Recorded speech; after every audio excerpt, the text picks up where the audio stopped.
নিরাপত্তার বেড়াজালে কিন্তু গোটা ফলতা মুড়ে ফেলা হয়েছে। তোমাকে দেখাবো, তুমি দেখতেই পাচ্ছ কেন্দ্রীয় বাহিনীর জওয়ানরা তারা কিন্তু একেবারে গোটা যে ভোট কেন্দ্র, সমস্ত ভোট কেন্দ্রে ঠিক এভাবেই সশস্ত্র অবস্থায় দাঁড়িয়ে রয়েছে এবং যে বুথগুলো রয়েছে সেই বুথের সামনেও কিন্তু একজন করে কেন্দ্রীয় বাহিনীর জওয়ান রয়েছে এবং এটা যে একটা উৎসবের চেহারা নিয়েছে ফলতা বিধানসভা কেন্দ্রের ভোট, এটা কিন্তু একেবারে স্পষ্ট। এখানে প্রচুর মানুষের কিন্তু এখানে ঢল রয়েছে এবং এখানে একজন ভোটার রয়েছেন বয়স্ক, তার থেকে জানবো তার অভিজ্ঞতাটা। আপনার নাম? আমার নাম অরুণ সাহা। কতদিন বাদে ভোট দিতে? 15 বছর পরে 11 সালে ভোট দিচ্ছি আর এই 26 সালে এসেছি। এটা আমাদের এতদিন নিষেধ ছিল, আমাদের বেড়া জালে ফেলে রেখেছিল, আপনারা ভোট দিতে যাবেন না। নিষেধ ছিল? কে নিষেধ? আমার তৃণমূল নেতা এখানকার অতনু পাল বলে একজন পঞ্চায়েতের তৃণমূল নেতা।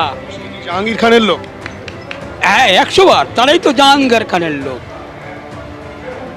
বাদে আপনি মানে সঠিকভাবে সুন্দরভাবে নিজের মত প্রকাশ? একদম একদম একদম। এই যে একটা উৎসবের আবহ, এটা কিন্তু একেবারে স্পষ্ট বোঝা যাচ্ছে। আপনার আপনার আপনি কি ভোট দিচ্ছেন? না, আমি ভোটে দিয়েছি, আমার পুরো ফ্যামিলি মেরেছে, আমরা বিজেপি করতাম বলে, এটাই আমার অন্যায়। মারধর করা? পুরো ফ্যামিলিকেই মেরেছি।